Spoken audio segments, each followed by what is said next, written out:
Bugün bizim keçəcəyimiz mövzu if clause tipli cümlələrdir. Gəlin baxaq. Bugün biz if'in 0, 1, second and third formalarını öyrənəcəyik. If zero conditional cümlələr daha çox iki zamanda olan təkrarlanan hərəkətləri bildirir. Bəs bu necə düzəlir? Bunun quruluşu present simple plus present simple formasındadır. Yəni hər iki tərəfdə indiki sadə zaman tələb olunur. İkinci isə if'in first conditional cümlə tipləridir. Bunlar isə müəyyən şərti bildirir və mümkünlüyü bildirir. Necə düzəlir desəz, birinci hissədə present simple, digər hissədə isə future simple, yəni will üstə gəlinsin infinitive işlənir. If we get up late, we will miss the train.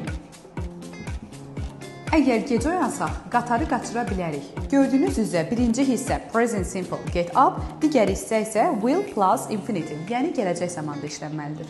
If second conditional. Gəlin baxaq bu necə düzəlir.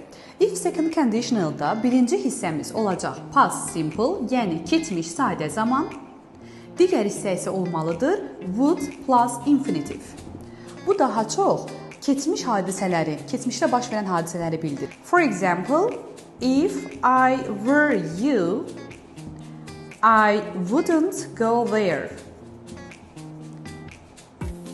Nəzərə alın ki, bu cümlələrdə aydan sonra was deyil də were işlətməlisiniz. If I were you, I wouldn't go there. Əgər mən sən olsaydı, mən ora getməzdim. Üçüncü və sonuncu isə olacaq. Birinci tərəf past perfect, digər tərəf isə would plus past participle formasında. It refers regrets, yəni daha çox peşmançılıqları və indi edə bilməyəcəyiniz hərəkətləri bildirir. If I had joined you, I would have won a prize.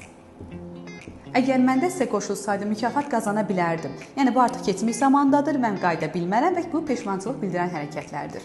Əziz abituriyentlər, bu və bunun kimi bir sıra qaydaları bilməklə ingilis dilində olan bütün imtahanlarda uğur əldə edə bilərsiniz.